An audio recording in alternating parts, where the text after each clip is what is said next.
Buenas tardes. Qué bonita está la tarde. Esta frase de Bruno hacia el poniente de la azotea donde lo llevó Javier se nos antoja un principio del más hermoso realismo mágico. Así comienza el último libro de Javier Esteves que presentamos hoy, Azul Madre. Javier y su hijo Bruno, en pleno confinamiento, tenían sus cuerpos confinados, pero sus corazones y su amor viajaban libres sobre las formas caprichosas de las nubes. Navegaban sobre los barcos que se entreveían en el mar.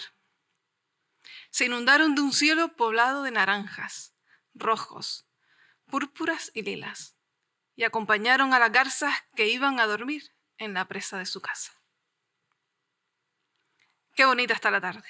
Esta hermosa frase de Bruno, imaginamos que provocó que Javier cerrara los ojos y viera más lejos y más adentro.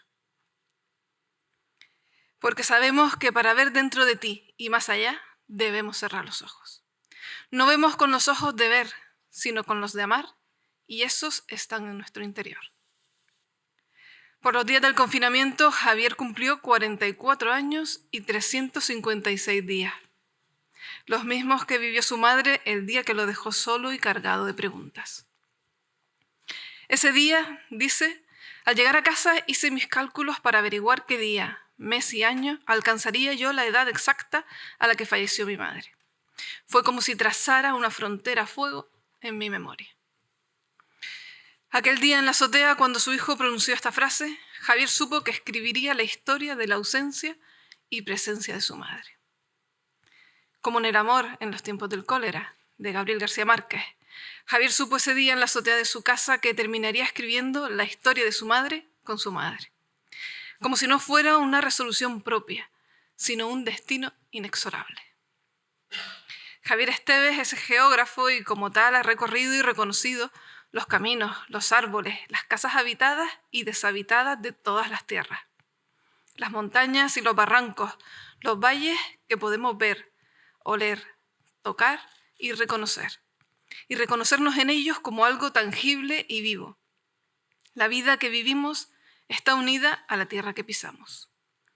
Por ese motivo nos trascendemos, para que los que nos sucedan se reconozcan en ella, la amen y la cuiden. Pero Javier también transita otra geografía igual de reconocible y necesaria, aunque distinta. La geografía de la literatura tiene que ver con los sueños, las ensoñaciones, los recuerdos. Esa geografía es tan real como la otra, solo que empleamos otros ojos para verla. Sin ella tampoco podríamos vivir. En la novela Días de Paso y en el teatro de Jesse Etchells y Tránsitos nos reconocemos en la geografía de nuestra ciudad. El delicado trazo de palabras teje una historia en la que nosotros y los que fueron antes que nosotros contamos la construcción de una gran ciudad. Javier nos cuenta así quiénes eran aquellos constructores y cómo hemos llegado hasta aquí. Pero Azul Madre es otra cosa.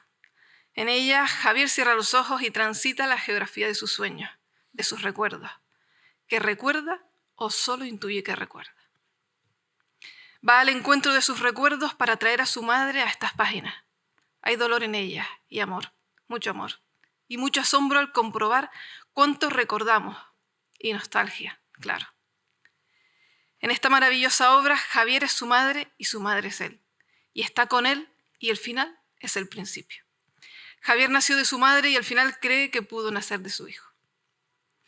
Tal vez un hermoso crepúsculo de una azotea de verano, Bruno y Javier, con los cuerpos confinados, lanzaron sus sueños al espacio libre e infinito, donde las garzas regresan a dormir. Y su abuela, amorosa, tierna y dulce, los acogió y repitió a Bruno con la sonrisa que envuelve al amor, la misma frase que había dicho a su padre muchos años antes. Qué bonita está la tarde. A continuación, les dejo con Javier Esteves. Muchas gracias y disfruten de la velada.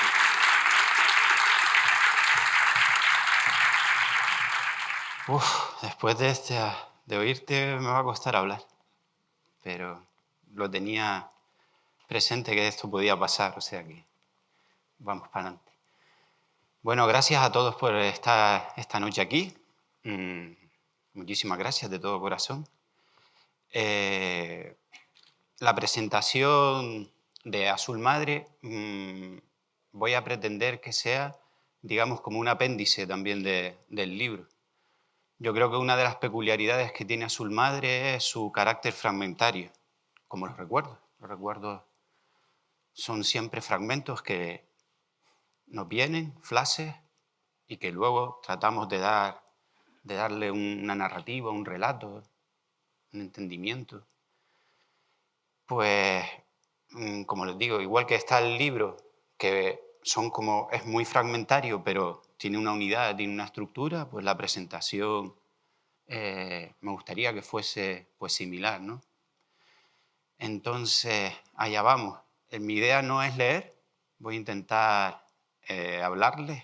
Creo que nos conocemos todos de la calle y debería de saber hablarles a todos, pero es una presentación especial. Bueno, quería comenzar revelándoles algo que está en el libro, y es que me apasionan muchísimo las divulgaciones científicas, leerlas, o me gusta mucho ver documentales, y especialmente siempre me ha gustado mucho la astronomía, ¿no? Pues hace unos meses, viendo un documental, aprendí algo que me encantó, y es que al principio del universo, el universo era oscuro, pero no estaba vacío. Esto me impactó. Y no estaba vacío porque una gigantesca estructura atravesaba todo el espacio. Esta estructura se llama la red cósmica. Y en el corazón de esta red cósmica fue donde, gracias a la gravedad, se empezó a esculpir el universo primitivo. Y fue en esta red cósmica, donde son las intersecciones de los filamentos que forman la materia oscura, donde nacieron las estrellas. ¿Por qué les cuento todo esto? Porque con el nacimiento de las estrellas, el universo dejó de ser oscuro y se hizo la luz por primera vez. Pero lo realmente bonito fue que la ciencia ya sabe que esa primera luz que alumbró el universo por primera vez era azul. Muchos, muchos millones de años después, en agosto del año 1966, en agosto, quizás cuando se celebraban aquí las fiestas patronales, unos astronautas de la nave espacial Gemini 11, desde el espacio exterior, observaron la Tierra y se quedaron fascinados. Se quedaron fascinados sobre todo por la luz que emanaba en medio de ese espacio tan oscuro y tan extenso que es el universo, ¿no? Y decidieron llamar a la Tierra por primera vez el planeta azul, porque de todos los colores que emanaba el planeta, al ser 3/4 partes de su superficie océano, pues el azul era el color más abundante. Posteriormente leí que un grupo de investigadores de una universidad quisieron saber cuál era el color favorito del espacio, de un espacio concreto, y por qué. Entonces investigaron y llegaron a la conclusión que el color elegido, tanto por todas las franjas de edad como independientemente por los géneros, era el azul. Y el por qué era porque el azul es un color que transmite confianza, seguridad, protección y salud. Si todos nosotros tuviéramos que elegir unos términos para definir o identificar la figura de la madre, probablemente estos términos estarían confianza, estaría protección, estaría seguridad y estaría salud, seguramente. Pues todo esto lo cuento porque, como ya relató Sibisi tan emotivamente, que me encantó, pues una tarde nosotros, el confinamiento, la azotea, más que un espacio, era un momento, porque todos los días subíamos a la azotea a hacer lo que no podíamos hacer en la calle. Y una de esas tardes, pues yo caminaba dando círculos en la azotea y fue la voz inocente de mi hijo quien me sacó de mi ensimismamiento. Y esa voz me invitó a ver el paisaje de la tarde. Fascinado por la belleza del espectáculo, involuntariamente, como Proust con la Magdalena, recordé que yo había vivido algo similar con mi madre cuando era pequeño. Mi madre me había revelado dónde vivía, dónde estaba el azul más hermoso del mundo, para ella. Y tal como reveló Civice, llevaba una semana, unos días, pues dándole vueltas porque había sobrepasado esa frontera que yo me había trazado, que era el tiempo, había sobrepasado el tiempo en vida del que había podido disfrutar mi madre. Pues de esos barros, estos lodos. De ahí yo bajé, cené y recuerdo que el interior pues hervía y era como me planteaba la necesidad de contarle a mi hijo quién había sido esa abuela que él no va a conocer y a través de ella, en cierto modo, también quién soy yo. Y hablar un poco de mí, pero sabiendo que al hablar de mí, en cierto modo, hablo también de la humanidad. Es decir, Unamuno decía que en los pequeños rincones es donde se encuentra la esencia de los grandes paisajes. Pues, en cierto modo, también en las historias de cada uno de nosotros es donde se encuentra también la historia de la humanidad. Lo que puede parecer peculiar no lo es. No hay sentimientos nuevos, no lo hay. Todos compartimos sentimientos, emociones, reacciones. Y lo que pensé en un principio en escribírselo exclusivamente a mi hijo, el libro nunca estuvo pensado para ser publicado. El libro fue escrito para únicamente teniendo como destinatario a mi hijo. Pues hemos llegado al día de hoy, el libro ya está publicado y es para mí una ilusión enorme que este libro esté en la calle, que puedan ustedes pues leerlo, ¿no?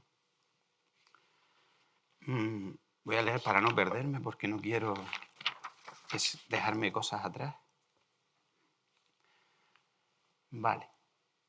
Entonces, como les comentaba, la presentación va a ser un poco fragmentaria, pero ya verán que al final va a tener un sentido de totalidad, ¿no? de unidad.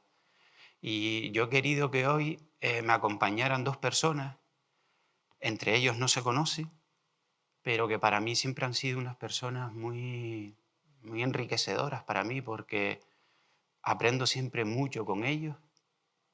Son personas con las que la conversación nutre, a las que siempre me gusta escuchar y con las que comparto aficiones como caminar, pasear y sobre todo leer. Entonces, desde un principio, cuando ya se planteó la posibilidad de que el libro saliera a la luz, pensé en ellos dos. Dije, pues yo creo que son dos personas que pueden revelar aspectos de la obra complementarios a lo que yo he escrito, con lo cual enriquece, yo creo, que la lectura y probablemente hará este evento también mucho más interesante. El primero de ellos es Gustavo Pérez Domínguez, él es psicólogo y es mi primo. Él escribió uno de los blogs más interesantes que yo he seguido nunca en la red. Se llama Psicoseando. Creo que todavía está en activo. Él lo ha dejado, pero yo creo que todavía está en internet, se puede encontrar. Y hoy debía de estar aquí, pero no está. Pero las tecnologías nos han permitido grabar un vídeo, una entrevista que hicimos en este mismo lugar hace una semana ya o antes de Semana Santa. Y es lo que vamos a ver ahora. Hilario, cuando usted quiera, pasamos a ver el vídeo de Gustavo.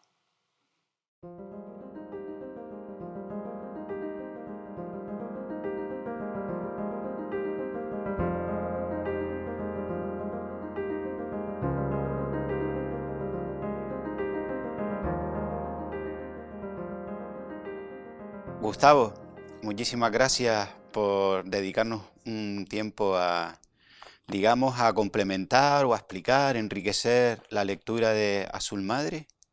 Y sobre todo, lo que busco es que con tu aportación desde la psicología nos puedas, pues como te dije, complementar distintos aspectos que salen en el libro y al lector, pues seguramente le gustará oírte. Vamos a intentarlo y espero que sí. Espero que pueda aportar cosas. Seguro que sí. En Azul Madre, la memoria y los recuerdos pues son unos protagonistas relevantes. De hecho, el detonante del libro es un recuerdo. Sin embargo, y a pesar de que en nuestro lenguaje coloquial la memoria y los recuerdos están muy presentes, desde la perspectiva de la psicología, ¿qué es la memoria y qué son los recuerdos? Bueno, los recuerdos digamos que es la última parte de la memoria. Es decir, la memoria es un proceso en el cual tú o un organismo lo que hace es retener información. Entonces lo primero es que tú tienes que percibirla, que codificarla, que procesarla, porque no es una imagen exactamente precisa y fiel de la realidad, sino procede a través de las percepciones, de una serie de filtros, de una serie de mecanismos, casi todos no conscientes. Eso se almacena, que tampoco se almacena en un sitio concreto en 3 neuronas del cerebro, sino parece ser que el almacenamiento del cerebro es como una red difusa, son como conexiones, y la memoria son conexiones, no una huella. Y el recuerdo es la parte final, cuando vas a buscar esa información y la traes. Entonces digamos que el recuerdo es la prueba de que has memorizado algo, pero es el final de un proceso. Hoy parece que la memoria, al menos en la vertiente educativa, no vive sus mejores días. Parece que está incluso algo denostada. Sin embargo, ¿qué función tiene la memoria en el aprendizaje? Bueno, la memoria y el aprendizaje son básicamente lo mismo. Lo que pasa es que hay distintos tipos de memoria, hay distintas clasificaciones de la memoria. Pero quizás a lo que tú te refieres es a la memoria de repetición, ¿vale? Al tener que aprenderte cosas de memoria y retenerlas. Bueno, es que el aprendizaje consiste en que un organismo asume información, pero si no la retienes, tampoco te sirve de mucho. Es decir, tú ahora puedes aprender a tocar una melodía en un piano porque yo te enseño ahí a tocar 4 teclas, pero si pasado mañana lo quieres interpretar y te has olvidado, parece que lo aprendiste, pero la verdad es que no, porque no lo has retenido. Entonces, el aprendizaje es incorporar información, la memoria es el proceso con el cual esa información que incorporas la retienes y la tienes accesible para cuando la necesites. Claro, en lo educativo y lo académico que tú cuentas, es verdad que la repetición, el aprender las cosas de memoria, el consolidar datos e información, bueno, como hay Internet, como está la Wikipedia, eso es un error bastante grave. Primero porque hay cosas que sin repetición, las tablas de multiplicar es complicado, sin repetición no las puedes simplemente filosofar y reflexionar. Pero incluso el aprendizaje que no es por repetición o la memoria que no es de repetición, sino es de elaboración, de ir conectando cosas, de hacer un trabajito, de razonar, es importante que eso deje un sedimento. Porque no podemos olvidar una cosa, la memoria, lo importante de la memoria no es que tú tengas información guardada. O sea, la memoria no es un notario, pero tampoco el organismo le es necesario per se tener información porque sí, la memoria tiene el sentido de que todo lo que has retenido te sirva para proyectar la vida hacia adelante. Es decir, la memoria, como todos los demás componentes de la biología, sirven para que el organismo ahora y en adelante viva mejor, o sepa vivir, o pueda vivir más y mejor. La memoria, por lo tanto, es muy importante cuidarla, entrenarla, alimentarla, y a veces eso requiere esfuerzo, y está muy bien ese esfuerzo. Antes comentabas que el recuerdo muchas veces somos nosotros involuntariamente quienes lo rescatamos. Entonces, un mismo recuerdo lo podemos rescatar en diferentes momentos de nuestra vida. ¿Los recuerdos son fotos fijas o ese mismo recuerdo que vamos rescatando en diferentes momentos puede ir cambiando? Siempre cambia. Yo diría que nunca es fijo, nunca. Lo que pasa es que a veces cambia muy poquito y otras veces cambia más. Regresar a recuperar una información es sobreescribirla automáticamente. Es como que tú tienes un archivo guardado, pero cuando lo abres, ya el archivo se le empiezan a mover un poco las fichas. A veces ese movimiento es insignificante o irrelevante, o 7 por 3 son 21, aunque lo recuerdes dentro de 3 meses, ¿no? porque es algo muy simple, pero en general cuando empezamos a hablar de recuerdos que son significativamente personales y que tienen sentido, y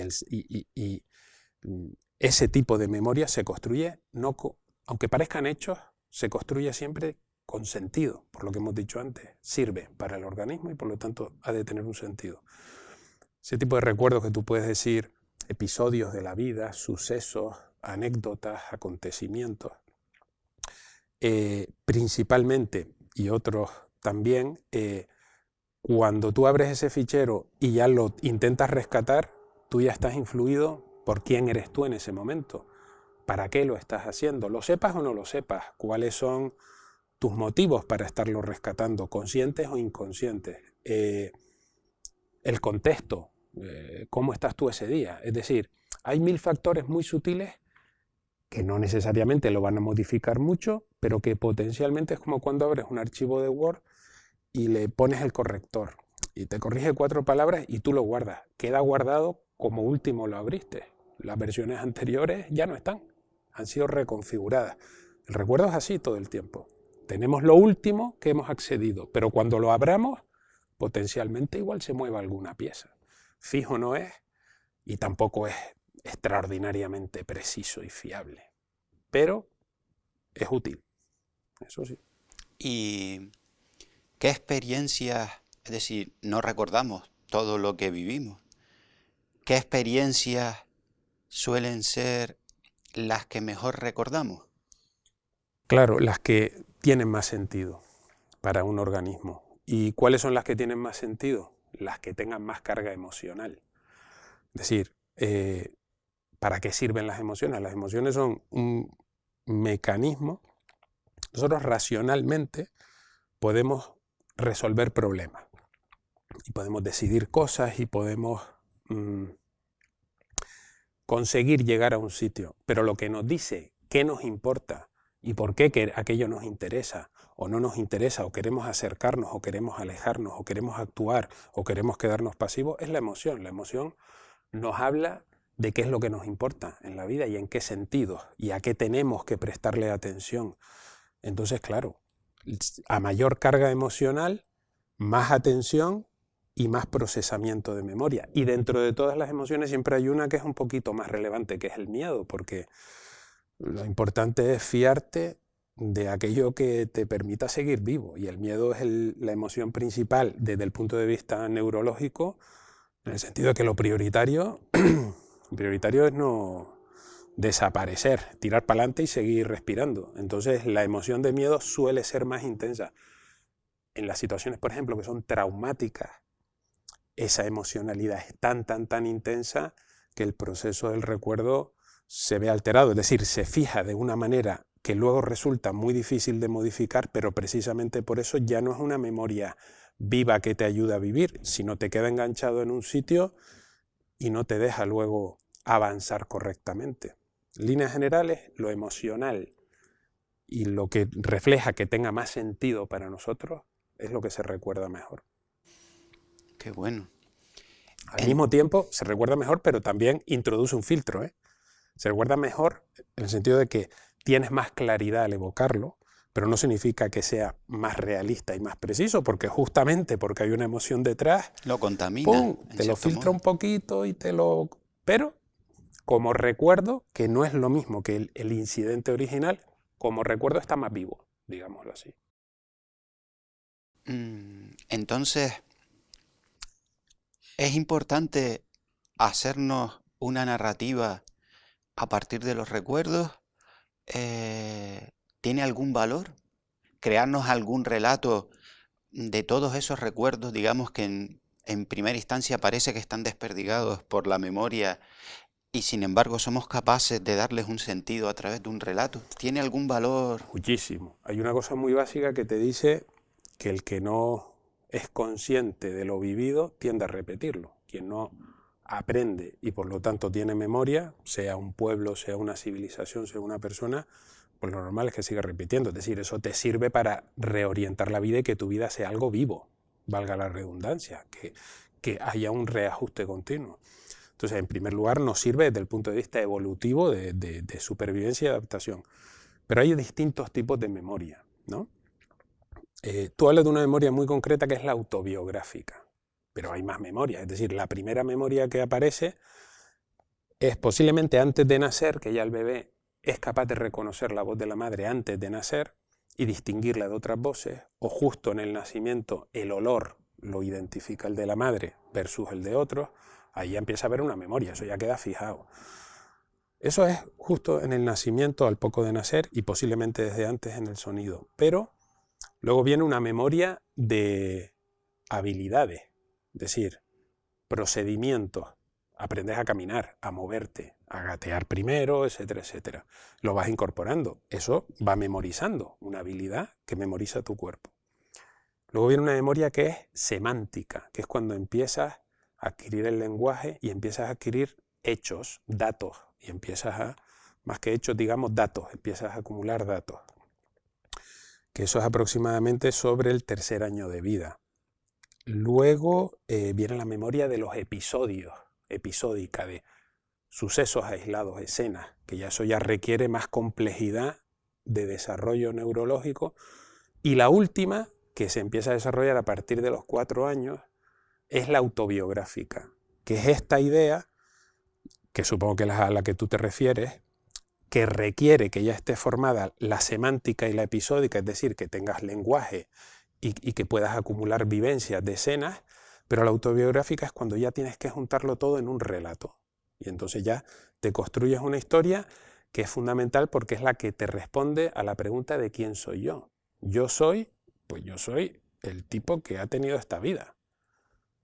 Esa identidad incorpora más cosas, pero una cosa fundamental que tiene que incorporar es una sensación de continuidad y de relato y de consistencia y de coherencia entre todo lo que yo soy capaz de acordarme, que para nada es ni siquiera la mayoría de las cosas. Muchas son conscientes y otras no lo son. Ahí hay muchos niveles y muchos matices, pero al final, ¿quién soy yo? Pues este fulano. Y entonces me cuento toda esta vida hasta el momento presente. Esto es fundamental en una gran parte de la identidad. Junto con esa autobiografía vienen muchos más elementos. Por ejemplo, la historia de mi familia, la historia de mis padres, la historia de mis abuelos, las tradiciones, la pertenencia que yo tengo a un grupo cultural o a un grupo étnico, los valores, las actitudes. Entonces también hay que conocer eso. Cuando te desconectas de la tradición o no conoces tu historia familiar, se te quedan huecos en la película. Y la mente los rellena bien, mal, regular, a favor, en contra, como puede. Todo eso es muy necesario. Y todavía más, la identidad luego no solo es recuerdo y no solo es hacia atrás y no solo es lo previo que acumulo, sino que luego lo enfoco hacia adelante, en qué creo y a qué aspiro y qué deseo. Pero al final lo que es cierto es que esa memoria autobiográfica nos permite tener una identidad. Si no tuviéramos una identidad, mal, muy mal. Eso es una patología muy grave. No tener identidad es quizás la peor enfermedad o trastorno mental que pueda tener un ser humano, ¿no? Que hay una fracturación y hay una pérdida, no se puede vivir así. Entonces, la memoria autobiográfica es una parte fundamental, esencial y muy, muy importante de lo que es la identidad. Te estaba escuchando atentamente porque todo lo que acabas de responder explica muchísimas claves del libro de Azul Madre. Ha sido... la gente que nos estaré viendo, efectivamente, debe de saber que no has leído Azul Madre, con lo cual estás respondiendo sin contaminación alguna con la novela. Dijiste algo también interesante, que es la arqueología del recuerdo. En cierto modo, nosotros vamos buscando cuál es nuestro primer recuerdo consciente, y parece que es realmente el momento en el que realmente nacemos, porque es como que nacemos biológicamente, pero luego nacemos también cuando empezamos a tener conciencia de que somos. Y entonces hay un vacío ahí, por lo general, que nos lleva un poco a preguntarnos por qué no recordamos, digamos, los primeros años de nuestra vida, por qué hay un vacío como si no existiéramos. Porque es lo que te digo, el cerebro, o sea, nosotros somos el animal más inútil en el nacimiento. O sea, nosotros nacemos a los 9 meses porque si no, el desarrollo que necesitaríamos tener para nacer en equivalencia a como nace un ternero, como nace un cachorro de un perro, tendríamos un desarrollo tal que no podríamos salir por el canal del parto, es decir, no sería viable. Tenemos que salir a los 9 meses porque si no ya empezamos a crecer y allí no sale nadie. Y entonces, en ese sentido, nacemos súper verdes, nacemos con un montón de trabajo por delante. El cerebro se sigue desarrollando posiblemente hasta los 20, 20 y pico años. Y hay incluso desarrollos cualitativamente muy importantes, la conciencia, la frontalidad, los planes, que eso en la adolescencia, y algunos no llegan nunca, pero vamos, en el mejor de los casos se tardan muchos años en madurar. Entonces, en ese proceso de viaje madurativo, somos unos animales muy inútiles. Y cada generación se va alargando más el buscarse la vida y echarlos de casa. Entonces, lo que te decía antes, las memorias que permiten construir esto neurológicamente no son posibles porque necesita que desarrollemos lo semántico, por ejemplo, y lo episódico, que es muy complejo, retener varios niveles de sensaciones, codificarlos, integrarlos. Ese no es el cerebro de un bebé. Entonces eso empieza a aparecer aproximadamente, la memoria episódica de escenas puede estar más o menos alrededor de los 3 años. Que ya tenga esa sensación de continuidad y de relato un poquito más tarde. Pero estos son limitaciones de nuestra propia constitución neurológica, que está viva, que tiene que crecer, el cerebro se desarrolla fuera del embarazo. Entonces, eso es lo que lo limita. Y por eso los recuerdos previos realmente no se pueden dar. Vamos terminando ya. Te voy a formular la última pregunta que se la ha ido haciendo a gente a raíz de la escritura de Azul Madre. Y es si sabes cuál es tu primer recuerdo. Sé cuál es. Y es un recuerdo a los 3 años en casa de mi abuela Lola, que es donde nosotros vivíamos en esa época, y lo tengo muy claro, es decir, estar sentado debajo de una pared de azulejos rosas, que luego siempre lo recordábamos, por lo que te contaré, y me avisan enfrente, yo estoy ahí jugando, mi madre, mi abuela, y no estoy seguro, pero creo que estaba Paca, y me avisan y Gustavo, sal de ahí, sal rápido, corriendo. Y entonces es que se estaban cayendo, esos azulejos se empezaban a caer porque dio por desprenderse varios a la vez, y yo salí de allí como pude, pero como una especie de Indiana Jones, y justo a los pocos segundos, caen los azulejos y se rompen contra el suelo. Es un momento intenso y emocionante. Y tiene un pequeño matiz, que es mentira. Es mentira. Porque esto, yo me enteré ya con 40 años por ahí, porque yo siempre llevaba muy orgulloso este primer recuerdo que era como, hombre, he empezado bien, ¿no? Como una escena bastante aventurera. Y no, me entero hace, no sé, yo creo que estaba cerca de los 40, que contándolo un día, además siempre recordábamos, cuando yo veía esos azulejos, yo creo que fue cuando se quedó vacía la casa de mi abuela y íbamos a ver si la alquilábamos y qué hacíamos y tal. Y veo los azulejos que eran de un tono distinto y digo, mira, aquí fue cuando pasó aquello y tal, y luego se pusieron unos similares, pero ahí está la huella, ¿no?, del accidente aquel y tal. Qué fuerte lo que pasó. Y mi madre me dice, no, pero si tú tenías 1 año. Digo, no, sí, tú ni caminabas ni nada, tú gateabas como mucho y estaba allí sentado y yo estaba planchando yo sola y fui rápido y oí un crack así en la pared y te saqué de allí, te eché para acá y tal, y uy, qué susto pasé. Y yo decía, pero todo lo demás, no, hombre, no, pero seguro que tenías, sí, tenías 1 año. Digo, pues entonces esto es una memoria totalmente construida a posteriori, porque yo escucharía ese relato muchas veces, cuando chiquitito, cuando veíamos aquellos azulejos descoloridos, ¿no?, o de otro tono. Y eso, por ejemplo, es una prueba de... A mí me gustaba más la mía, ¿no?, pero, en fin, pues ya está, será esta la que es. Es un ejemplo de lo que hemos estado hablando. Pues me parece que es un ejemplo maravilloso también, para el contenido que se van a encontrar en Azul Madre. Gustavo, ha sido un placer. Ha sido un placer Igualmente. contar contigo y aprender contigo, como siempre. Muy bien, pues gracias y espero que le haya parecido interesante también a la gente y Seguro que anime sí. un poquito lo que tienes montado hoy, que seguro que va a ser muy exitoso. Gracias, Gustavo. Venga, a ti.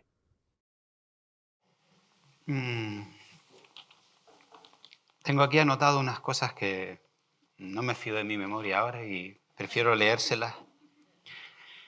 El 22 de febrero del año 1939 fallecía en Collur el poeta Antonio Machado.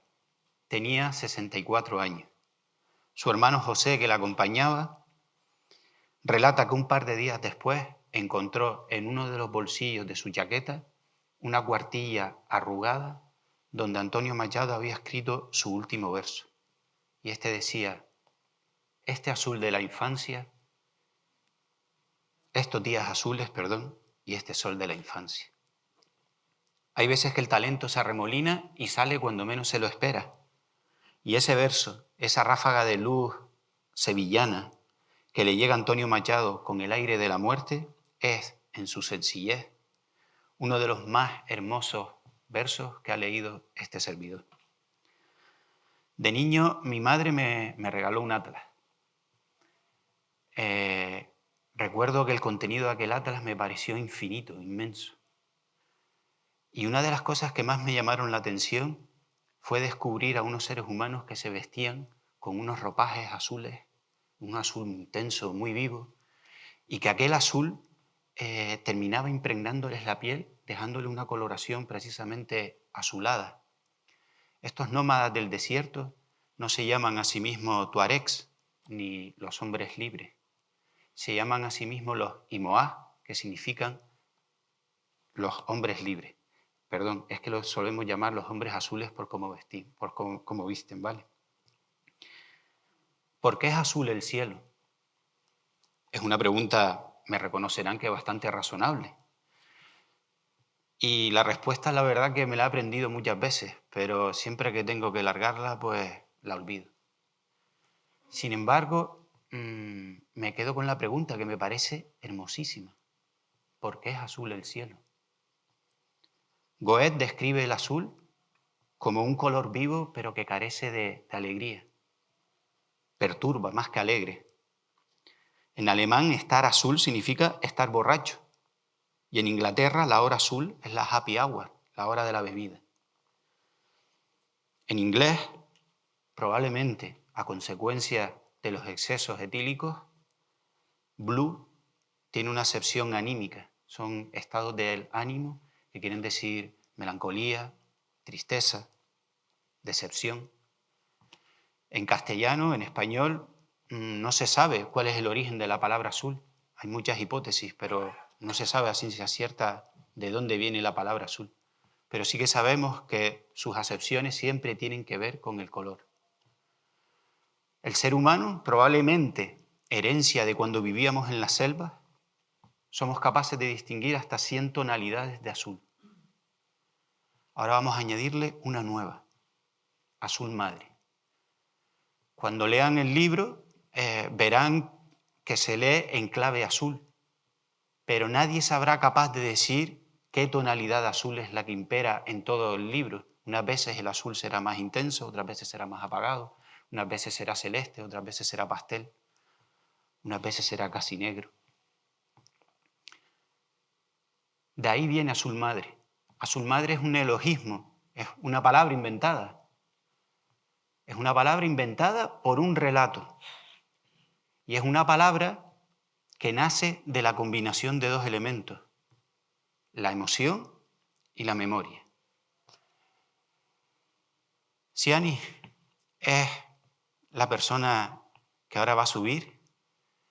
Siani, al igual que Gustavo, es una persona interesantísima. Yo lo tengo, digamos, por uno de los mayores lectores que he conocido en mi vida. Y recuerdo que yo, quizás todavía por los restos, digamos, esas soberbias de la adolescencia o del principio de la juventud, él estudiamos juntos y me recomendaba libros, lecturas, y yo recuerdo que por mi experiencia pues prefería que no me recomendaran lecturas, porque muchas veces me encontraba con libros que no me gustaban, entonces yo prefería leer lo que a mí me apetecía.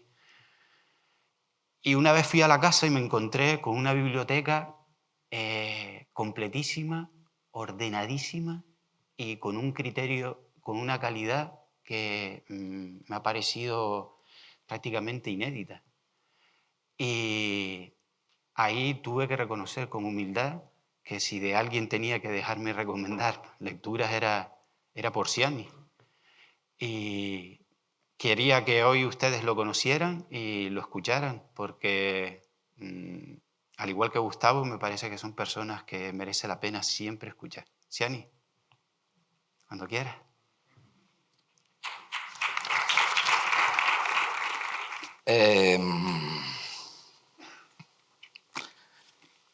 Buenas noches, magníficos amigos de Javier, todos. Permítanme que me salte el lenguaje inclusivo. Lo digo porque dije magníficos, y como ahora la mitad de las cosas hay que decirlas 2 veces. Intentaré presentarles a su madre sin revelaciones extemporáneas. Es decir, no les voy a contar el libro, no les voy a contar lo que el libro cuenta. Les voy a contar lo que el libro me mordió por dentro. A ver si consigo que le entren ganas irreprimibles a todo el mundo de leerlo. De todas maneras, mi miedo escénico me ha llevado a traerme escritas mis impresiones, nunca mejor dicho, mis sensaciones, mis descubrimientos, al saborear este último regalo aquí del amigo. Para no aburrir y desmerecer un acto tan valioso para mí y no errar demasiado, pido disculpas de antemano, pero a ratos leeré lo que me gustaría decirles. Luego tendremos momentos para charlar ante ustedes, como lo hemos hecho muchísimas veces, ante menos testigos. Desde la dedicatoria, la obra revela las fuentes del libro. Si miramos un poco atrás, a caballo entre los siglos XVIII y XIX, el poeta William Wordsworth, en un verso dijo que el niño es el padre del hombre. Porque él va a construir con su pensamiento mágico, a través de todos los avatares que jalonarán su viaje iniciático en el tiempo, va a construir al futuro hombre que será. Al que nunca abandonará, además, aunque muchos lo olviden o dejen de prestarle atención, pero ese niño siempre estará ahí, como siempre estamos en aquella habitación o en aquel patio o bajo una luz determinada. Puede suceder que en algún momento, como en esta historia, un hijo se convierta en una máquina del tiempo, viva.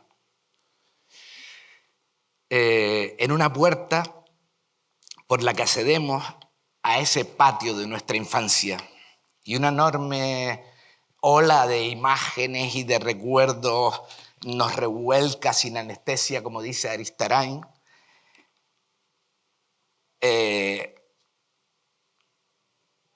y nos muestra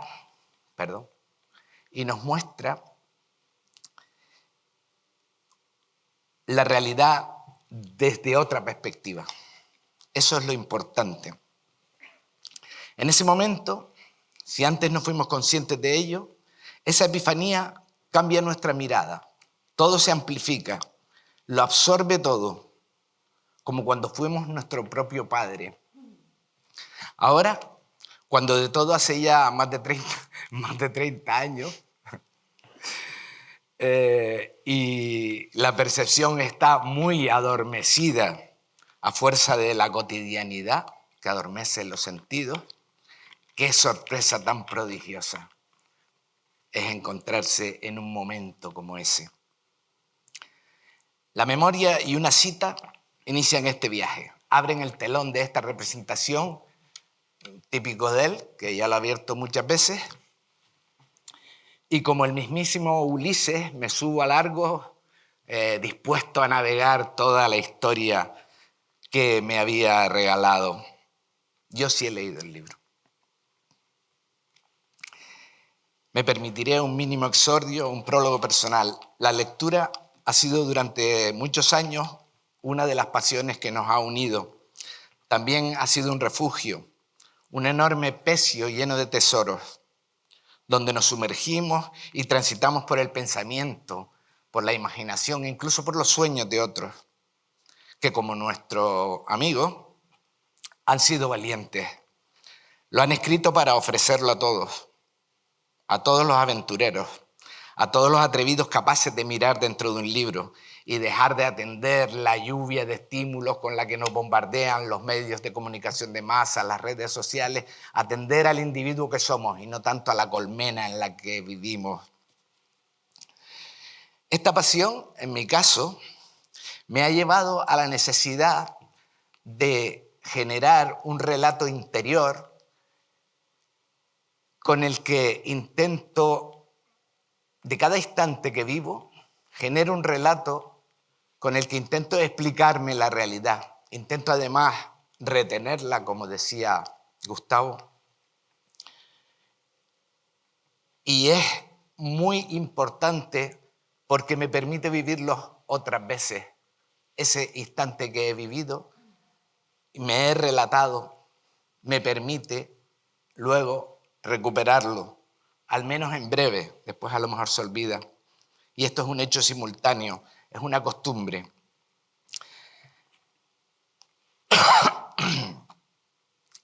Luego, eso, me permite recuperarlo o lo sacará directamente, la mayor parte de las veces un olor, un sabor, un rayo de luz que se filtra en la copa de un árbol o por el cristal de la ventana del cuarto en el que leo, pero también, como en este caso, la voz de tu hijo.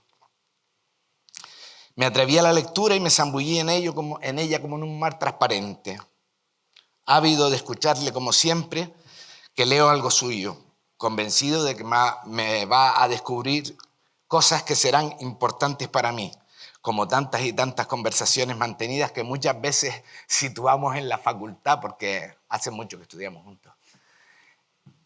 Vivimos 5 años juntos dentro de la Facultad de Geografía y a veces situamos las conversaciones ahí, pero sucedieron muchos años después, caminando por el campo o delante de copas de vino y un puñado de amigos que son los que siempre están alrededor, ¿no? Somos el resultado de nuestra historia personal, de nuestro tránsito. Somos la huella de nuestra peripecia vital, dice Fernando Aramburu. Ahora, este párrafo lo quiero leer, porque esto no se puede aprender. Keats, Platón, Proust, Morrison, no Jean ni Van, que también, sino Toni Morrison, Kierkegaard, Borges, Freud, Machado, Lertes, Valle-Inclán, Proust, Lorca, Schopenhauer, Octavio Paz, Thomas Mann, Proust. Muchos autores compartidos desfilan por estas páginas, se asoman al relato que el autor construye, en este caso su propio relato, arrancado a su mal de montano, que dice Enrique Vilamatas que es esa manía que tenemos de contarnos la realidad como si estuviéramos escribiendo un texto, sobre todo los lectores, ¿no? El objetivo de esta obra, esbozado desde el principio, es una comunicación en diferido entre un padre que educa y un hijo que aún es un niño. Pero es una conversación entre adultos, entre Javier adulto y Bruno cuando lo sea. Dentro de nada casi para el padre y una eternidad para el hijo.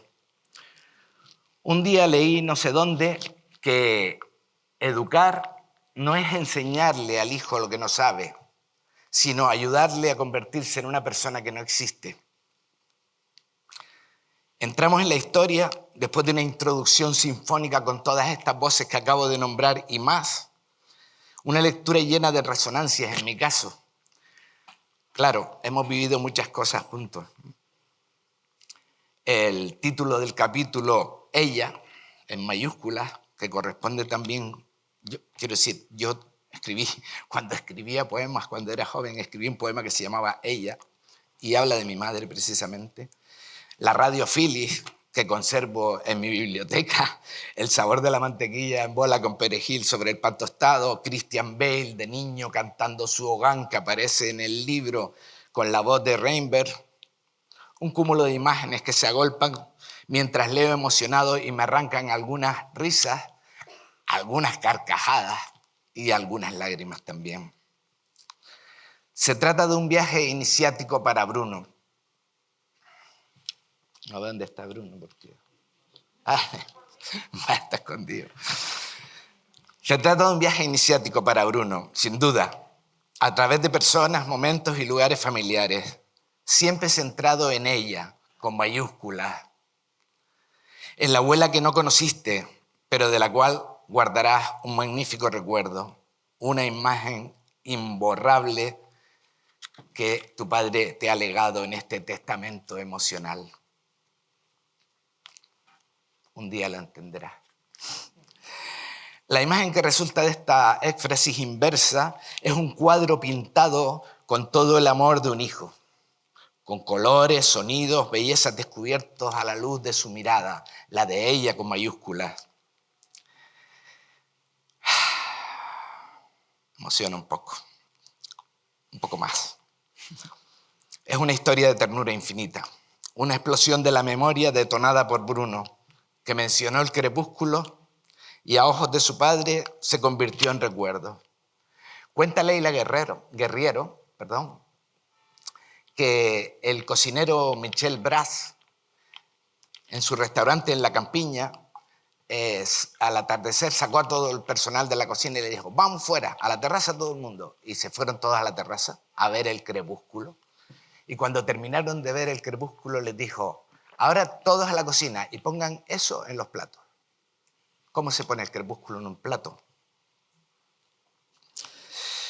En el epílogo, Tú, un himno de futuro, Tú es Bruno, el padre afirma que el hijo es su padre. El hijo es el padre del hombre, otra vez, desde otra perspectiva. Este canto universal nos lleva al llanto primal. Dice Jacques Monod que hemos surgido por azar en un universo indiferente. Un universo que ni siquiera es cruel u hostil, simplemente es indiferente. No busquemos sentido. No busquemos el sentido de esto. Disfrutemos del alegre humano que somos. Alegres, pero no demasiado, porque todo exceso es un defecto. Otra vez, Proust. Nos han regalado la conciencia, que es uno de los productos más complejos y más raros de la evolución. Los demás seres viven, pero no saben que viven. Nosotros podemos vivir con los ojos abiertos y disfrutar todos los días de este milagro.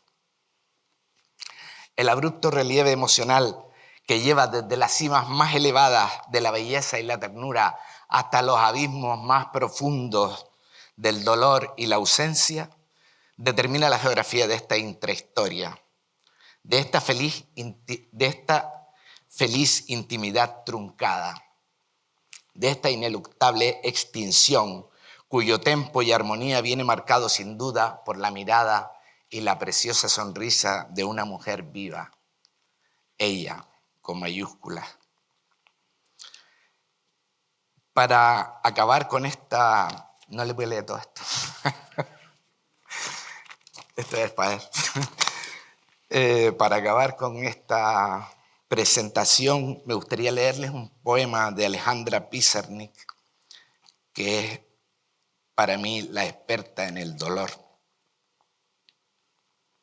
Porque Alejandra cree que no se puede eludir hablar de lo importante, duela lo que duela.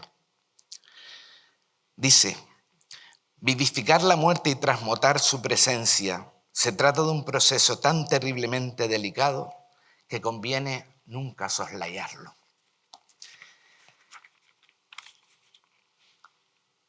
No he querido revelar la historia, sino compartir con ustedes las emociones que me ha suscitado su lectura. porque eso es lo que espero cada vez que abro un libro, que me emociono. Y esta crónica lo ha hecho, porque no se trata de una novela. Este libro no es una novela. Las novelas son fruto de la imaginación y la ficción. Esto es una crónica sobre recuerdos reales arrancados a la introspección, a la memoria, con todas las triquiñuelas que Gustavo nos acaba de explicar que la memoria tiene para mantenernos conectados a nuestra existencia. Muchas gracias por esta maravilla.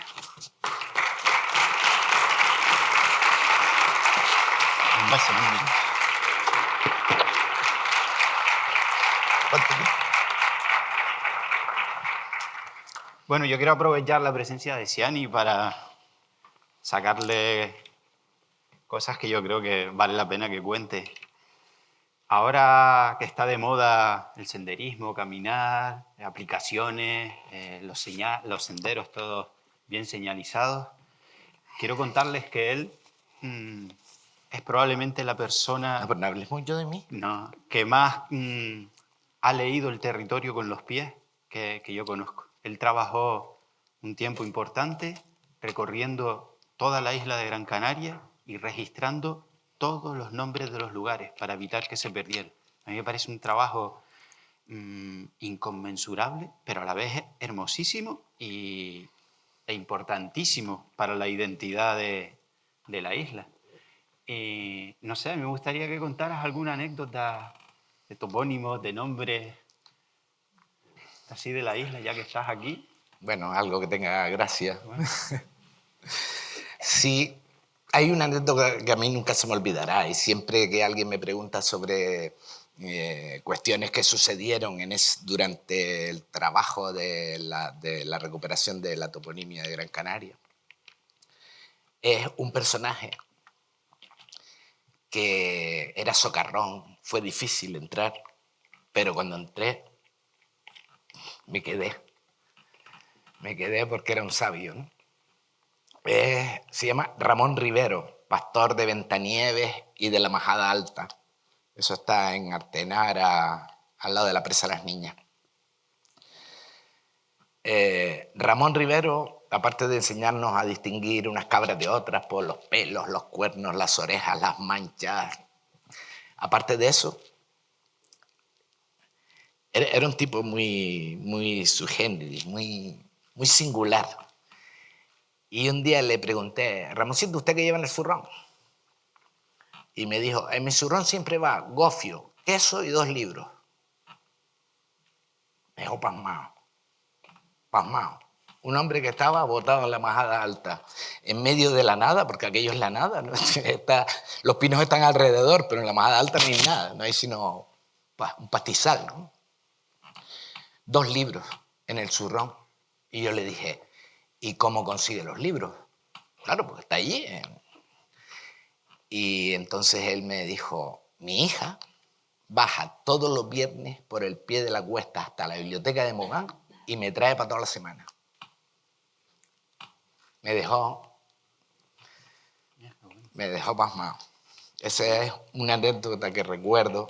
Hombre, tengo anécdotas, pero algunas son muy tristes, ¿no? Me refiero porque ya no está casi ninguno de ellos, Ramón tampoco. Esto se hizo en el año 88, final del 87 hasta el 90, y los informantes tenían que tener más de 75 años, ¿vale? Los que tenían 75 años en 1987, 88, pues la mayor parte no está. Alguno quedaba, Miguel, el del Caidero, Miguel Moreno, el del Caidero, que también era un tipo muy singular. Bueno, podríamos estar hablando aquí de pastores y de viejos que contaban sus historias magníficas mucho rato. Y después, en cuanto a topónimos, que me preguntas por topónimos, hay una serie de topónimos. Se hizo un estudio después de este proyecto, se hizo un estudio amplio con los sabios, con los catedráticos de la universidad, que nosotros entonces no habíamos estudiado todavía. Se hizo un estudio con catedráticos de geografía, de lingüística, de biología, de historia. El mismo rector participó en Manolo Lobo. Y entonces de lo que se trataba era de identificar de dónde provenía cada topónimo. Los topónimos biológicos que proceden de la vegetación que hay, tal como el mocanal, ¿vale? O los tilos, está claro. No son topónimos que me induzcan a pensar o a tener una cierta emotividad. Los que hablan del relieve, el lomo tal, montaña redonda, lomos hurtados, en fin, todo eso está explicado de alguna manera, igual que los topónimos históricos, en la curva del secretario. Topónimos históricos estaban explicados y Manolo, además, tú sabes cómo es y lo explicaba todo con detalle, con fechas y tal. Pero después hay una serie de topónimos que nadie, ni siquiera el lingüista, fue capaz de explicarnos. Que nadie sabía de dónde venían esos topónimos y esos son los que me gustan. Y nosotros hemos estado en algunos juntos. Montaña Asloba, por ejemplo, ni idea de lo que significa montaña Asloba, pero es así el topónimo. Está registrado además en escrituras y tal. O Bajalobo, o Jabelón, Viliandra. No se sabe de dónde viene Viliandra, que parece que es el nombre de alguien que vivió allí y tal. No se tiene conocimiento de dónde viene ese topónimo. Y después hay topónimos que tienen connotaciones más personales, que siempre que lo oye uno, pues le da un brinco a la barriga, pero es por otras cosas, porque ha vivido cosas en ese lugar, como Bailico, por ejemplo, las tocas de Bailico, ¿no? Que hemos vivido cosas juntos ahí. Que todo el mundo pensaba cuando el estudio que Bailico era un sitio, porque como está en el camino de Tunte hacia Santiago y para ahí pasaba la romería y la gente bailaba y tal, se creen que era por eso. Pero no, Bailico es una gramínea, se llama Solium. Un hierbajo. Sí. Bueno, nosotros, como dije antes, estudiamos juntos la carrera. Yo lo recuerdo como una de las etapas más bonitas y más plenas de mi vida. Y luego desarrollamos caminos profesionales separados, pero bueno, siempre es una persona a la que yo cada vez que tengo alguna duda, siempre le llamo y siempre me responde satisfactoriamente. Yo también lo llamo a él. ¿eh? No, es más al revés. Y hay una pregunta que entre los geógrafos y que está implícita en el libro, y es que nunca se la he hecho, pero que es una palabra clave entre los geógrafos, que es el paisaje, la lectura del paisaje. Para ti, Siani, ¿el paisaje es maestro? ¿Nos enseña algo? Claro. O sea que estamos condicionados. Quiero decir, para que el paisaje nos enseñe algo, tenemos que tener una actitud de querer leer el paisaje. Y tú sabes, porque lo hemos estudiado y nos ha costado algo, que para interpretar lo que el paisaje nos cuenta es complicado. Al principio, yo siempre recuerdo cuando empezamos con biogeografía, que nosotros salíamos al campo y era todo verde. Tú por lo menos eras de campo y algunas cosas distinguías, pero para mí el paisaje era todo hierba y árboles. Hierba y árboles. Claro, y después teníamos que identificar 80 tipos de verde distintos con nombres latines.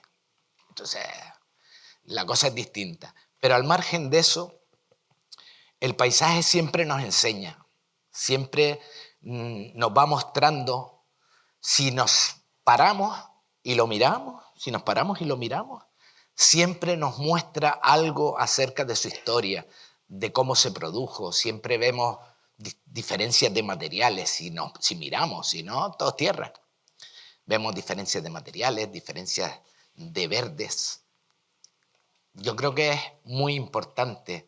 Y no solo a ese nivel de leer el paisaje como ciencia, que es lo que hacemos o es a lo que nos dedicamos, sino el paisaje como hecho estético, lo que pasa cuando ve uno el crepúsculo o cuando ve el crepúsculo en el Faro de Sardina, en ese mirador magnífico que han hecho, el sol, el mar, Faneque, todo eso enseña porque nos hace sentir distintos, pequeños. Uno se pone al lado de Faneque y dice, joder, qué chico soy, ¿no? Y es así. Y el paisaje siempre nos está mostrando cosas nuevas, ¿no? Y ya les comenté también que es un lector constante, además con muy buen criterio. Me consta que este año se pegó entre pecho y espalda. Se conmemora el centenario de la finalización el año pasado. el año pasado, la finalización Terminé en de noviembre, joder. el tiempo, ¿no? En busca del tiempo perdido de Marcel Proust, que es, digamos, la obra iniciática de la memoria, ¿no? de la literatura basada en la memoria. Y es ahí donde te formulo ya la última pregunta. ¿Crees que la memoria es un buen recurso literario? No. No. Creo que la memoria no es un buen recurso literario. Creo que la memoria es el recurso literario, no hay otro. De mi punto de vista, ningún autor es capaz de escribir nada que no esté en su memoria o en su imaginario e inventarlo, pero su imaginario se nutre de la memoria, se nutre de su lenguaje, de su relato personal, o en sus sueños, pero sus sueños se nutren de la memoria. Es decir, la memoria es la herramienta fundamental del escritor. Y lo hemos hablado alguna vez sentados en mi biblioteca, en casa, ahí, en el cuarto donde están los libros. Vamos. Y hemos mirado, y a veces me siento enfrente de la biblioteca y no abro el libro, me pongo a mirar los libros y paso por los lomos y cada lomo me va suscitando recuerdos. Y eso es realmente lo que me seduce, lo que me motiva a leer es la posibilidad de viajar por la memoria de otros, ¿no? Por el sueño de otros, por el imaginario de otros, aunque últimamente estoy muy cronista, leyendo mucha crónica, muchos libros que hablan de cosas que son de verdad, más que imaginarias, ¿no? Aunque siempre estoy con de todo, ¿no? Pues muchísimas gracias, Sam. Igual que con Gustavo, siempre es un placer oírte y aprender. Muy Nos bien. vemos dentro de 15 minutos ahí fuera. Hay que me de agua, ¿no? Yo también. Nada. Bueno, ya terminamos. Yo también voy a leer ahora porque esto me parece que es mejor leerlo que contar, pero como es pequeño. El enfrentarse a unas memorias obliga a una relativa sinceridad. Aunque sean triviales como estas, si no son más verdaderas que una simple conversación, si no se trasluce que en ella el autor está dispuesto a decir de vez en cuando algo que no estaría dispuesto a decir a todo el mundo en su trato cotidiano, poco derecho tiene el que las escribe a reclamar la atención del lector. Considerar viene de sidus, constelación, estrella. Considerar originariamente aludiría a algo así como examinar los astros en busca de agüeros. Esa es la invitación que sugiere Azul Madre al lector. Examinar su propia estrella, la constelación que cada uno es, e impulsarlo a bucear en el universo de su memoria. Cada uno de ustedes es una historia única e irrepetible que merece ser contada. Y la suma de sus relatos individuales forman ese libro fascinante, enigmático pero hermosísimo que llamamos humanidad, la entidad más compleja que conocemos del universo. Las estrellas iluminan el cosmos, pero eso es su efecto quizás menos relevante. Lo que hace realmente interesante, lo que da verdadero sentido al universo, es la vida. Y en ese sentido, Azul Madre ha sido una oportunidad que se me ha ofrecido de manera inesperada de contarle a mi hijo quién fue mi madre, la mujer que me dio la vida. Y ya de paso contarle, muy sesgadamente, qué pinto yo en este escenario, a veces hermoso, a ratos incomprensible, que llamamos mundo. Quiero agradecer a todo el mundo, no quiero decir nombres porque eso seguramente me va a llevar a dejarme a gente atrás. Quiero darle las gracias a todos los que me ayudaron durante la escritura, a quienes me ayudaron luego a leerlo cuando ya estaba escrito, gracias a la editorial por confiar en mí, gracias al ayuntamiento por cederme el espacio para presentar este evento y sobre todo muchísimas gracias a ustedes por estar hoy aquí. Espero que la lectura les haga pasar al menos un buen rato. Con eso me siento satisfecho. Muchísimas gracias a todos.